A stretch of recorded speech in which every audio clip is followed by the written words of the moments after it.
Hello and welcome to another Fantasy Premier League video.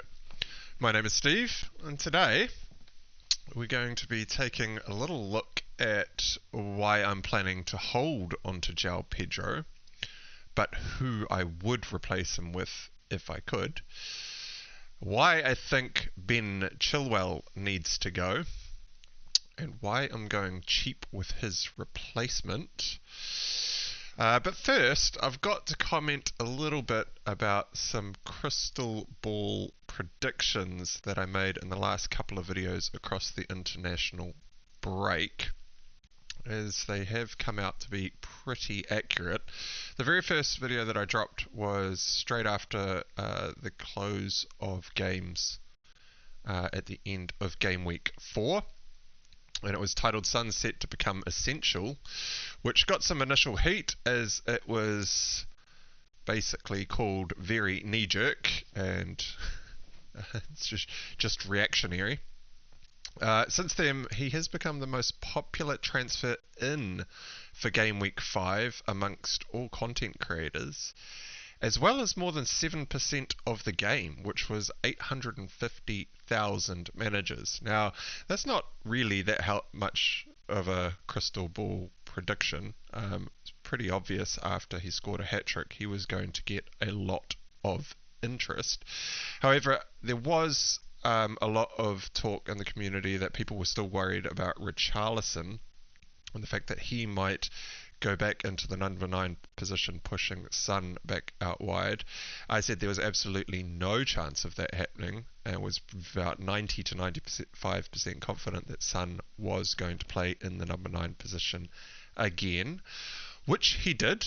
And I thought he actually had a relatively good game for his second game in at number 9. He's obviously going to need to get used to his new surroundings in the centre of the park with there's much more traffic around him, there's much more player congestion. So he will need to get used to that. He did come up against a low block, which obviously he won't be very familiar with playing as a number 9. He would have been quite more used to being out on the wing. But Sunset to Become Essential looks to have come out pretty correct. And some managers even went so far as to captain Son, which I think was probably a little bit of a punt too far when Haaland had a pretty good game on paper against West Ham. Seems to be quite a bit of a narrative forming in the community that apparently Haaland does poorly away from home.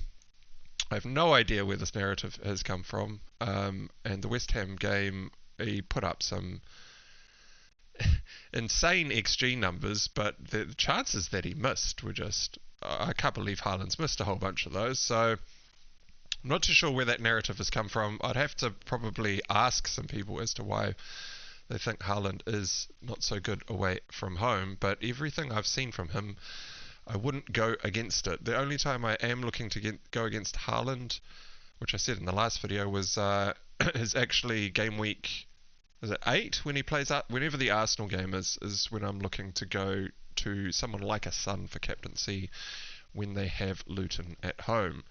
Now, still in the crystal ball predictions, I said in the last video that I predicted a 2-0 or a 3-0 loss for Manchester United at home to Brighton. And even though you can see a Stupinan on the bench here, he was an auto sub. I did play him. I did want to start him. There was no chance I was ever starting Kabore over Stupinan. And it was actually Brighton were up 3-0 when Hannibal scored his worldy goal from outside the box to make it 3-1. Consolation goal near the end of the game. But the game played out pretty close to what I thought was going to happen. Brighton played us off the park. They are playing some sumptuous football. It was just too quick for the United team. Beautiful football to watch. Very hard watch from a United supporter's standpoint. But yeah, I was pretty confident that we were going to get smoked 2-0 or 3-0 there, and that prediction did come through as well. And the final prediction was, I discussed Botman. The reasoning for him to come into my team was the main reason that I wanted to go with Botman over any of the other defenders is in the 1-0 or 2-0 victories, he does incredibly well on the bonus point system. So I actually took a bit of a risk in buying Botman because he was still flagged up until deadline. Eddie Howe didn't give us a hell of a lot of information in the press conference. Sounded like he'd been training, and that was the main reason that I opted to go for him instead of someone like a Dan Burn or a Fabian Schär. And lo and behold, Newcastle win 1-0, and he comes away with all 3 bonus points. So we got some predictions bang on the money there. There was about 3,300 of you that watched the last 2 videos across the international break. But each of the 2 videos only got a measly 50 likes each. So come on, lads and lasses, help a guy out, give it a little love, and hit that like button, please. It really does help the channel out. Now, before we go into the main discussion points of the game week, we'll have a quick look at the FPLFanatic League, and Mark Evans at the top of the league on 347 points. He's ahead of me by 32 points at the moment. He's having an absolutely storming start to the season. 73 points for this game week. Remember, the average here is 44 with all auto subs in and calculated. I know it was a relatively low scoring week for a lot of FPL managers out there, especially template managers who are running double United midfield and double or triple double Chelsea attack. The Chelsea defense did all right this week, but 73 points, like, damn, that takes some doing in a game week like this. Now, if we have a quick look at the team, he's just done amazing all round the park. You wouldn't believe who we brought in this week, but it was Castagna from Fulham for his 8-pointer and 3 bonus points, and a yellow card from the clean sheet. He's got basically nailed a Botman trade in and got unlucky with a yellow card there. As you can see, he's brought in Castagna for the injured Rico Henry, who did his knee this weekend. So got very lucky, I think, with the injury there. But Fulham as a defender, I like the pick. It's very left field. Sanchez in net with 10.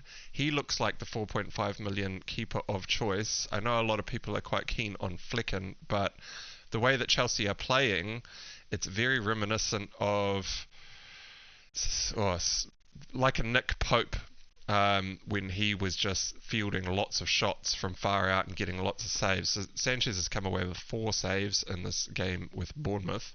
Got all 3 bonus points with his clean sheet. Trippier with 8, Gusto with 6. Chilwell benched, comes on for the last 10 minutes and gets a yellow card. Very unlucky that he didn't pick up the triple Chelsea clean sheet there. Salah in the middle of the park. Saka, Rashford, Matoma.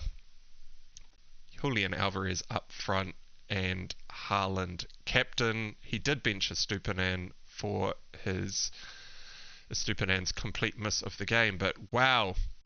Well done, Mark. That's incredible.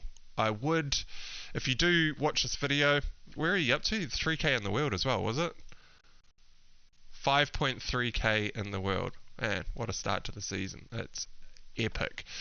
So if you are watching this video, Mark, and actually anyone else that is in the league, you can join up to the league. There's a link in the description below. But yeah, Mark, drop us a comment on what you're going to do with Chilwell after you have heard my thoughts on the matter. I would be kind of keen to hear what you think.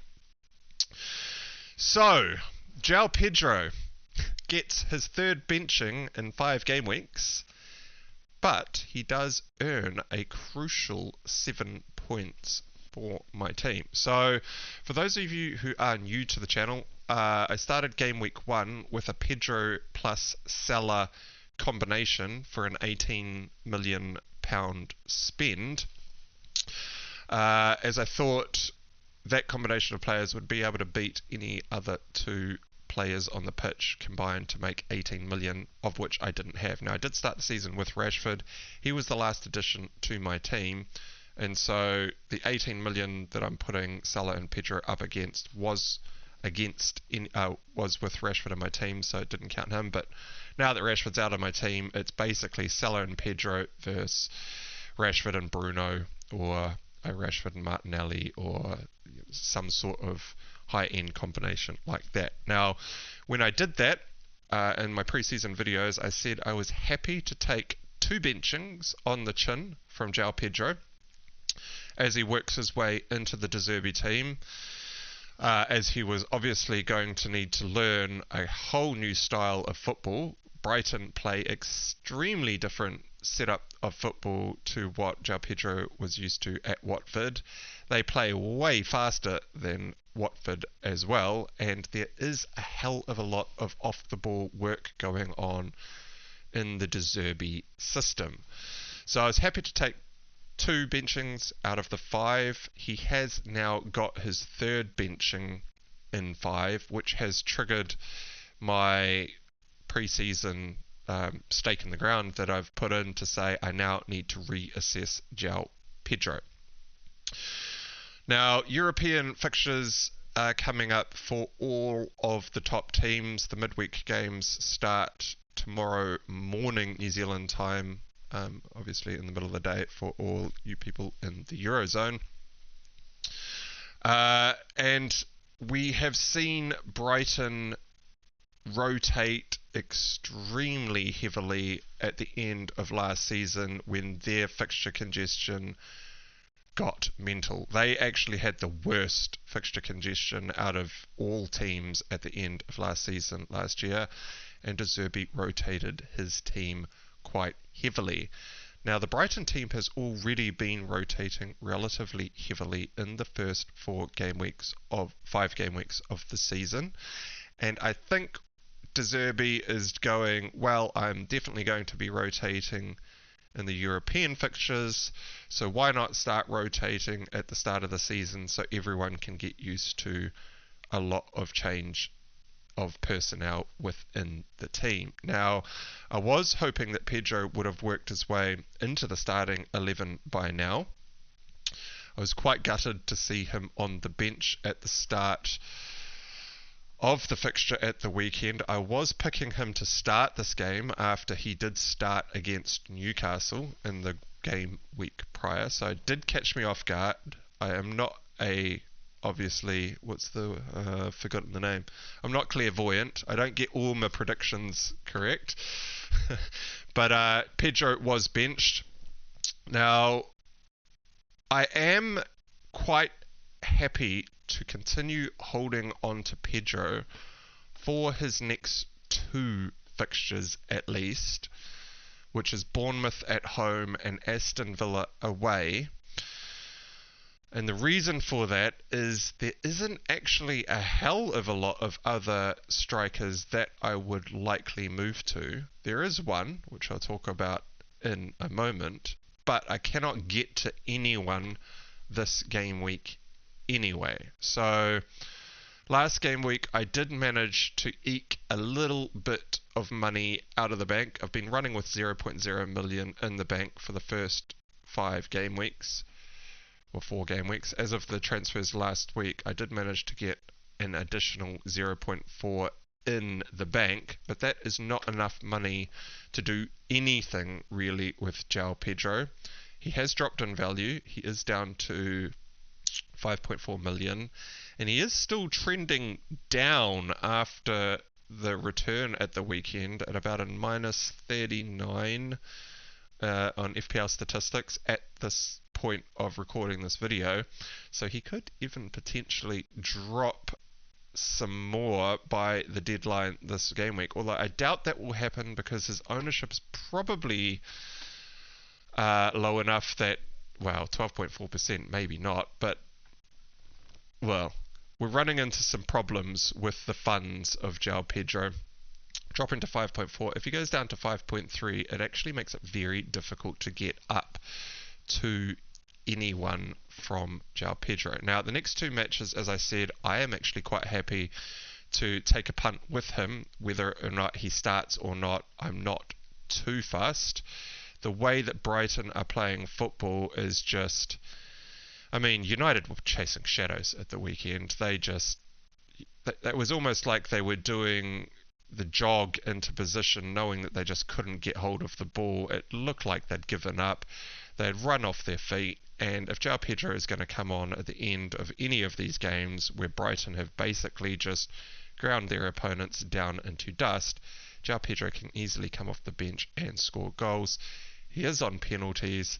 The goal he scored off the bench is just, as a former striker, it is the best type of goal that you can see strikers hit.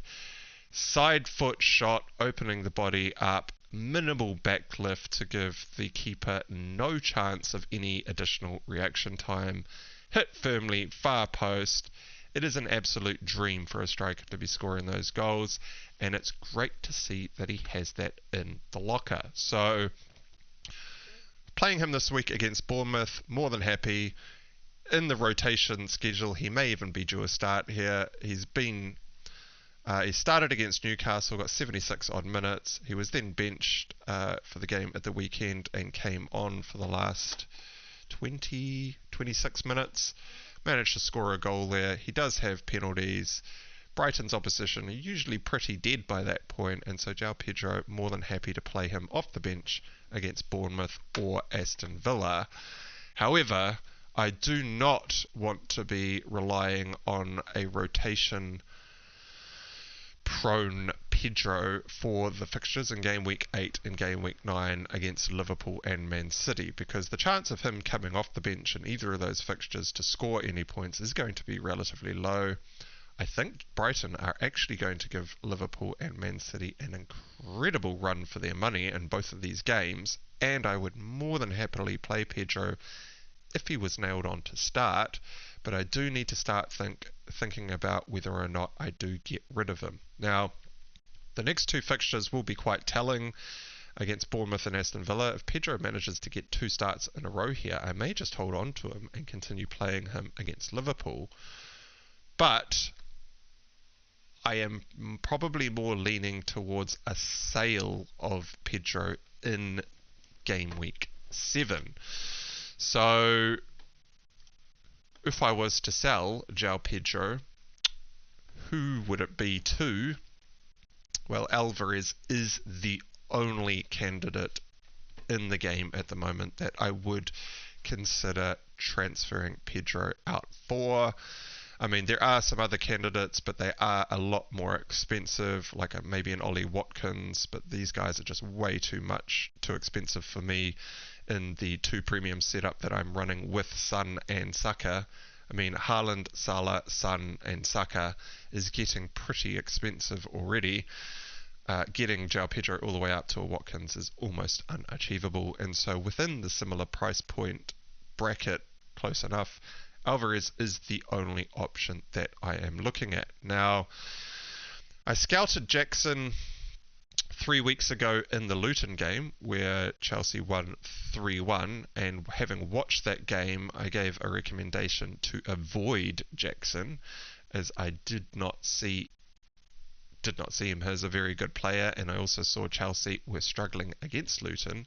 They were probably going to struggle against more difficult opposition. But now Jackson is on 4 yellow cards, 1 yellow card away from being suspended after only 5 game weeks of play. I can quite easily see a lot of Jackson owners out there this week just doing a very simple transfer from Jackson down to Alvarez, which is going to push Alvarez's price up further and even further away from from me actually potentially even being able to buy Alvarez. So I am a little bit concerned about Jackson owners who will most likely move to Alvarez this week, bumping up Alvarez's price. Joao Pedro could also lose a little bit of value over the next game week or two, and so I may actually be out of money for the Alvarez transfer by about 0.1 million if all things do not go well. So I am a little bit concerned about what I'm going to do here, but I actually have no way of dealing with this without taking a hit this week. Now, is it worth taking a hit to get rid of Joao Pedro to jump on an Alvarez this week? I don't think so. I think Pedro could do quite well against Bournemouth. He could come away with the points.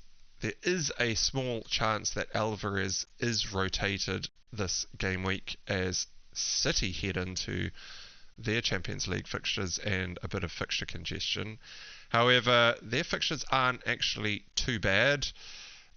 The Champions League fixture was actually a relatively easy game, and then the following game after game week 6 is against Newcastle in the EFL Cup.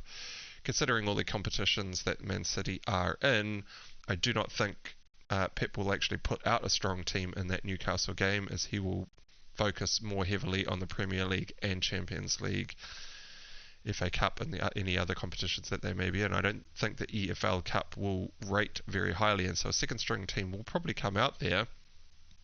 And so Alvarez will probably not be rotated, but there is a chance that he is.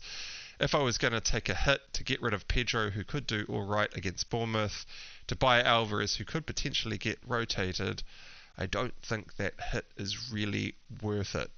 Like, it is a bit of a gamble, and so I am just going to skip Alvarez this week, which is a bit worrying because Jackson owners who go down to an Alvarez could come away with quite a few points this weekend, which is a little bit worrying.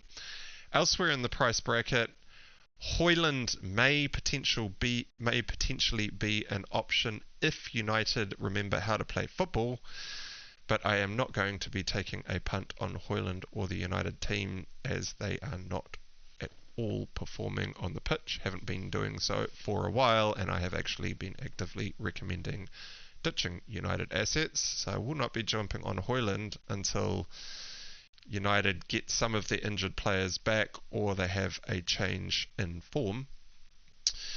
Newcastle's Isak and Wilson will definitely rotate heavily in the upcoming fixture congestion. Their Champions League group is the group of death, and so there's just no chance that I'll be jumping on either of those two for a Joao Pedro replacement. Wissa at Brentford is worth considering, but I think I'd still prefer Joao Pedro with penalties in that extremely attacking Brighton outfit instead of Wissa, and so I'm probably not going to be selling a Pedro to a Wissa.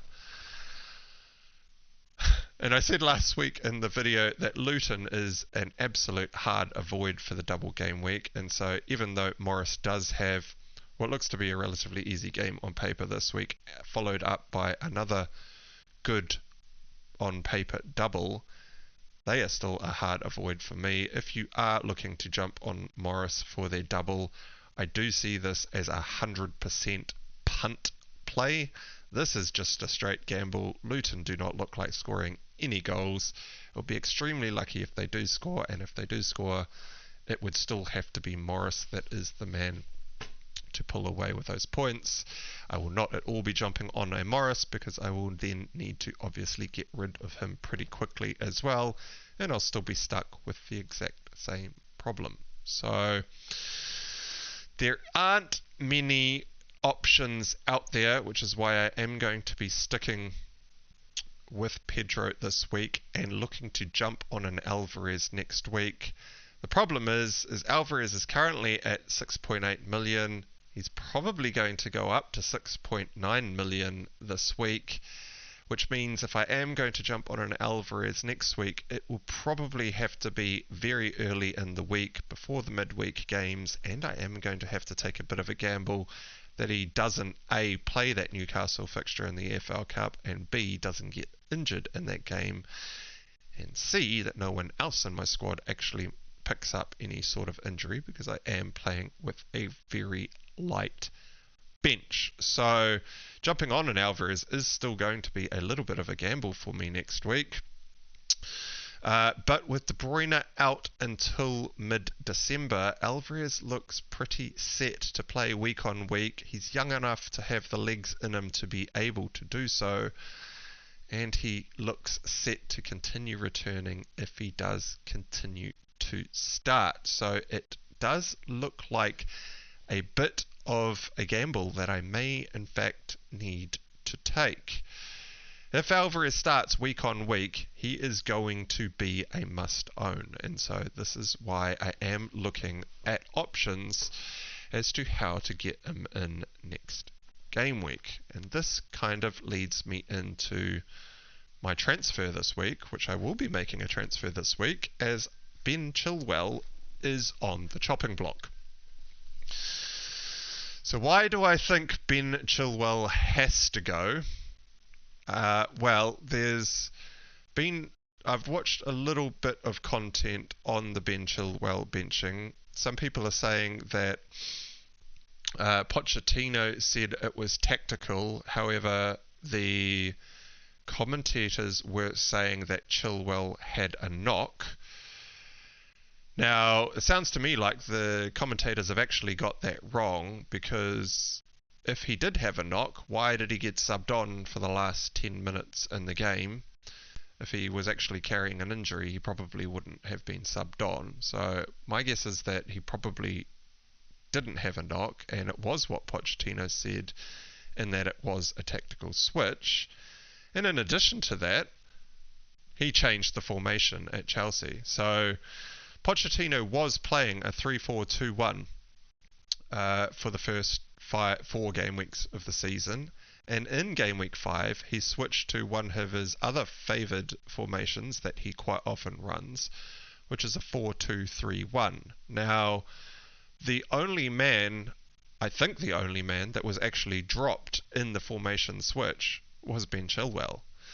So in the 3-4-2-1 formation, they were playing with the 3 sort of centre-backs, with Chilwell sitting at the left centre-back of the 3, Ben Chilwell as the left winger in front of him, and he was actually playing Sterling and Fernandes as the 2 10s in behind Jackson as the striker. But now that he's moved to a 4-2-3-1, he has opted to play Mudryk in the actual left wing attacking spot over Ben Chilwell, and it makes complete sense. Mudryk is a left winger who is an attacking player with not much defensive attributes to his game, whereas Chilwell does actually have the defensive attributes to his game, and so in the 3-4-2-1 formation it makes a bit more sense to play someone like a Chilwell who does more of the defensive work. But when you're actually playing with 2 wingers that should be coming in to support the striker, you want a more attacking minded player like a Mudryk. Now, a few weeks ago, if you are a Chilwell owner and were watching him closely, he made this amazing run with the ball into the centre of the goal. He's smack bang, like penalty spot, easy shot in front of him, and he opted to pass the ball straight into a defender beside him instead of taking the shot. Now, that is because he's a defensive-minded player and not actually an attacker. Mudryk, or a proper attacker, would have actually taken that shot on. And so the fact that he's actually been benched here is quite telling. Now, I think Pochettino is going to stick with his 4-2-3-1 formation moving forward. It was one of his most favoured formations when he was in charge of Spurs, when he was back in the Premier League. I think he was still using it quite heavily overseas as well. And based on the personnel that he actually has in the team, as well as the current injuries that he's got, the 4-2-3-1 formation does actually suit the attributes of his players much closer than the 3-4-2-1. Plus, Chelsea haven't looked very good in the 3-4-2-1 formation either. So, all the signs are pointing towards a continuation of the 4-2-3-1 system, with Mudryk playing in that left wing spot. Now, additionally, when Chilwell came in off the bench, in the 80th minute, 81st minute. He got like 10 minutes at the end of the game. He didn't come on for Mudryk at left wing. He came on for Chilwell at left back. So the main reason I actually had Chilwell in my squad is he was playing left wing, getting in and around the box and having opportunities to shoot, some of which he was taking and others that he wasn't. But he was quite far forward and well worth the 5.5 million. Now, if this formation sticks, a 4-2-3-1, which I think it will, the only spot it looks like he's being considered for is at left back for Chilwell. But Pochettino started with Chilwell over Chilwell, and so it seems to me that Chilwell is the first choice left back under Pochettino's eyes based on what he's seen pre-season and in the first 4 game weeks of the season. So Chilwell looks set to be rotated. He may get the game at the weekend. He could quite easily be benched again for the exact same setup that started at the weekend. There is a small chance that he starts the game instead of Mudryk at that left wing spot, but I'd say that's a lot less likely. The more likely thing is maybe he drops Chilwell and puts Chilwell in at left back. And if that happens, I am not entirely certain how much attacking prowess Chilwell is going to be rewarded with. So I think a lot of managers out there are actually going to miss this aspect of the change of formation and the fact that Chilwell was actually brought on at left back as opposed to left wing. Many will play him this weekend, I think, in the hope that he will start back in a left wing spot or at least start the game. But if he is benched, I see mass sales of Chilwell at the close of game week 6. And I think I just prefer to get rid of him early for a couple of reasons. One is if he is benched, I've got literally no bench to play with, and I will get a Kabore off the bench who does look like he has an easy game this week against, is it Wolves? Wolves at home, but Wolves against Liverpool at the weekend, especially in that first half, looked very, very dangerous. So I do not want to be playing a Kabore. I think I'm just going to downgrade Chilwell this weekend and bring in a 4.5 million priced asset, which will give me 1.5 million in the bank because I've already made some money on Chilwell, which would be enough money to go up from a Joao Pedro to an Alvarez with 0.1 million spare in the bank, which is insurance for one price drop in Pedro or one price rise in Alvarez. So that is not a hell of a lot of insurance, granted, but it might buy me enough time to actually have the option of buying Alvarez early next week before all the midweek fixtures. So I am selling Chilwell this week. I am shopping in the 4.5 million bracket.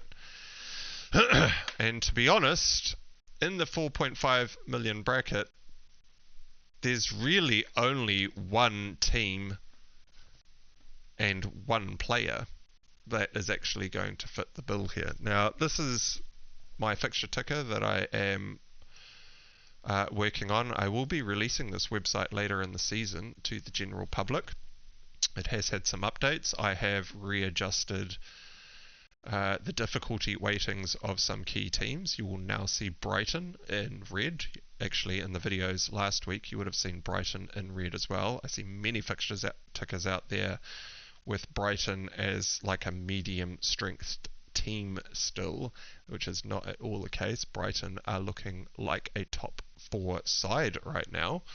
But this fixture ticker is set to order by fixture difficulty across the next 4 game weeks, which you can see at the top here. It is also indicated by this light blue colouring across the 4 game weeks here. You can see the extended fixture run out to the next 10 game weeks so that you can see a little bit into the future, but it is ordered by the next 4 game weeks. So top of the pile is Newcastle. Second is Manchester United, and I am still actively recommending to avoid Manchester United. I will not be buying any assets from then for this foreseeable future. I've just done a spiel about Luton. They are a hard no-go for me. Everton, to round out the top 5, are also a hard no-go. I've been recommending against them since the beginning of the season, and I do not see anything that has changed from the Everton fixtures that I have seen. Brentford is worth considering. However, the only asset that I would have looked at would have been Rico Henry, as he offers attacking threat, but he looks to have injured his knee in the game at the weekend, and was also priced at 4.6 million anyway, and I do need that 0.1 million insurance if I have any shot at buying Alvarez, so I will not be looking at Brentford. And so top of the pile is actually Newcastle. There is a small chance that I could look at someone like Augusto or a Chilwell from Chelsea, but they've only got 3 okay defensive fixtures, and then their run turns nightmarish. As you can see, it's Aston Villa at home, Fulham away, Burnley away.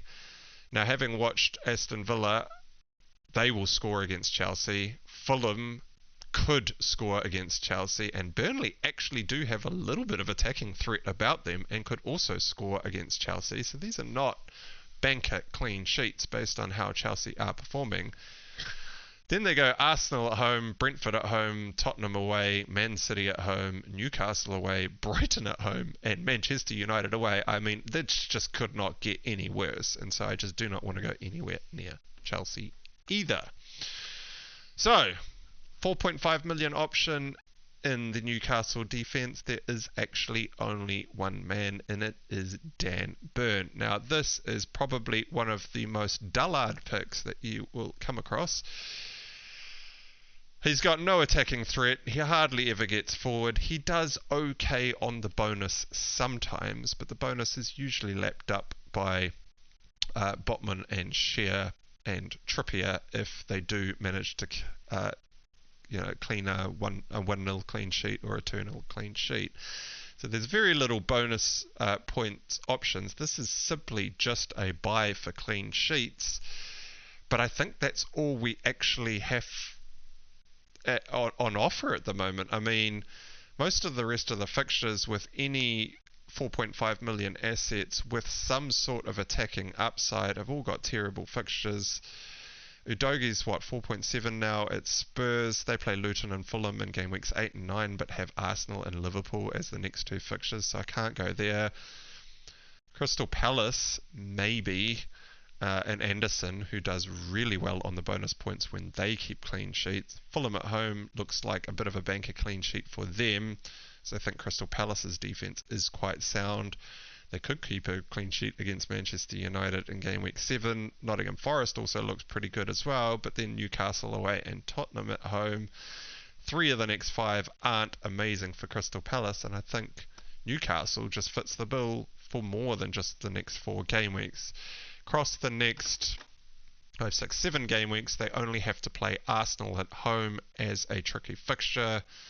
West Ham and Crystal Palace, they may lose clean sheets there, but Newcastle's relatively, well, they don't really throw everything at the attack. As we saw in that Liverpool game when Liverpool went down to 10 men, they did not use that man advantage to get more men forward to generate more attack and put the game to bed. Eddie Howe is a bit of a cautious manager in that he will probably only win a lot of games 1-0 or 2-0 against the middling to good opposition when he does pick up the victories. They could obviously demolish teams like Sheffield, Burnley and Wolves, and so potentially the bonus points aren't necessarily on offer for any of the defenders in the Newcastle outfit, but we're really just looking at clean sheets here, and a double up on Newcastle is where I am likely to go.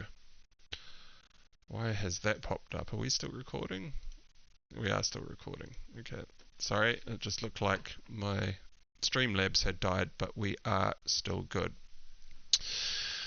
So, that's my transfer for the week. I will be able to get some money out. I will be doubling up on the Newcastle defence.